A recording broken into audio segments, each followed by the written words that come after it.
When I was very young, and I met him when I was slightly older than a kid, I had started smoking cigarettes. And he never said stop, but I would never smoke in his presence, and he knew that I smoked. One day I knew it was time, and it didn't occur to me to just quit cold turkey, so I rationalized things and had 2 or 3 cigarettes a day and said, well, that's not so bad, it's only 2 or 3, and I began to really enjoy those 2 or 3. Pir Vilayat said to me, so, are you still smoking? I said, well, not really. I've cut down to 2 or 3 a day. And he said, well, if you've cut down to 2 or 3, certainly you can cut down to 0. And it kind of shocked me into awakening. I had my whole rational, my whole rational world telling me, oh, you're doing a good job, you cut it down, it's harmless. But it was that same energy of just move that right foot. You'll find the right toehold. Or not.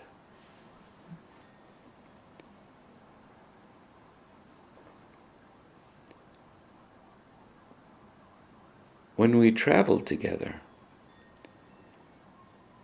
he would point to different people on the plane or a train,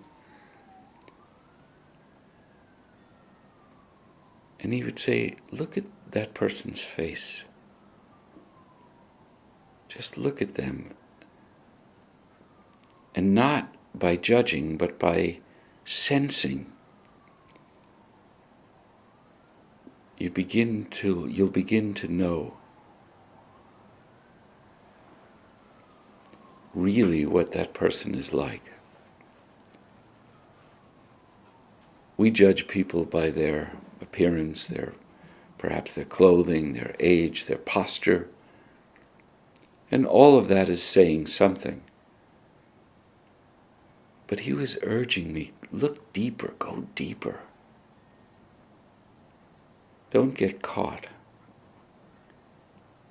You'll miss a great opportunity. And I appreciated his fearlessness. I remember a point in life, he was certainly older than I am now, probably late 70s, and he wanted to try hang gliding. He loved to fly. He used to fly. He was a falconer, except he would not use falcons, he would fly eagles.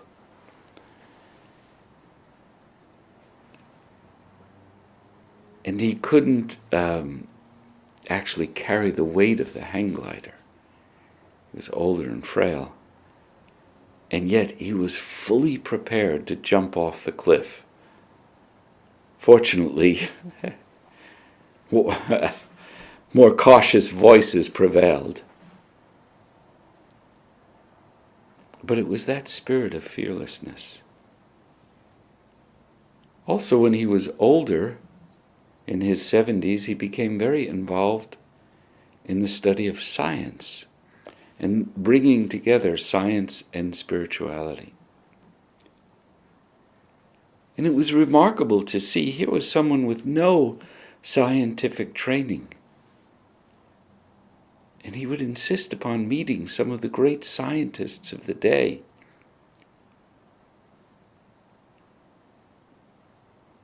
And they would sit with him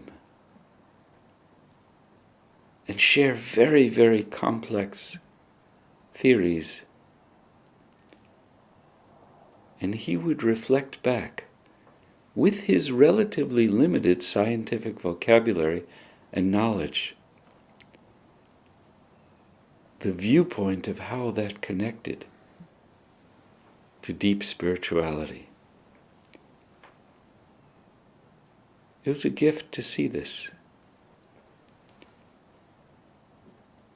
Many of us would think, no, this man perhaps might be a Nobel Prize winner. This woman has so many PhDs, and I can't say anything, little me. But he had this abiding faith in the divine intelligence.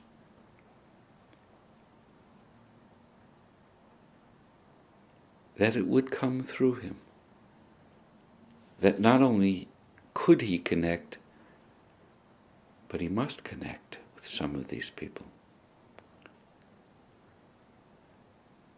He really wished that we become what we're destined to become. Anyone who met him, anyone who would open up to him, that we could be what we should be if we would be.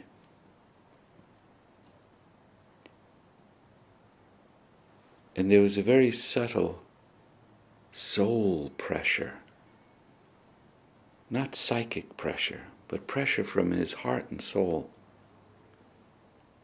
for you to be who you potentially could be. It wasn't always comfortable, and certainly it wasn't easy. He was still a human being with complexities and contradictions. Frankly, that's what made the teaching so profound.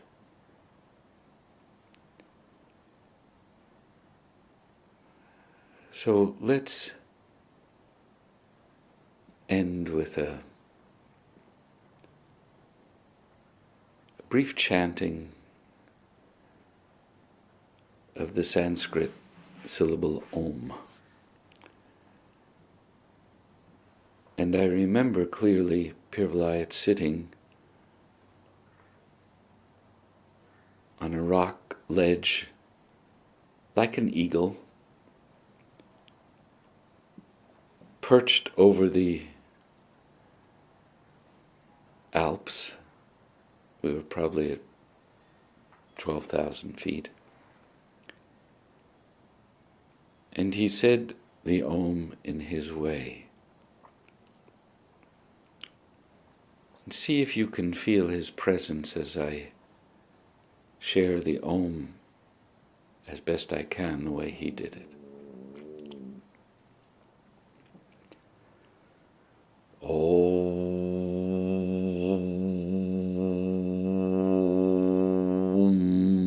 Om. Om.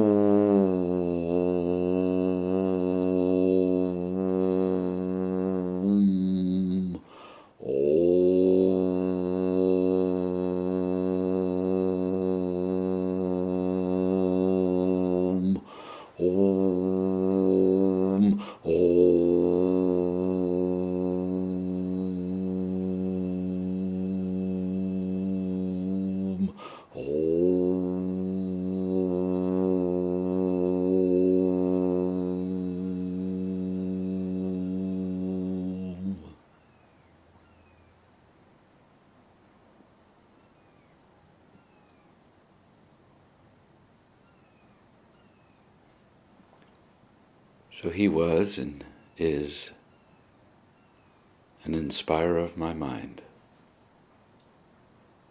a consoler of my heart, and certainly a healer of my spirit.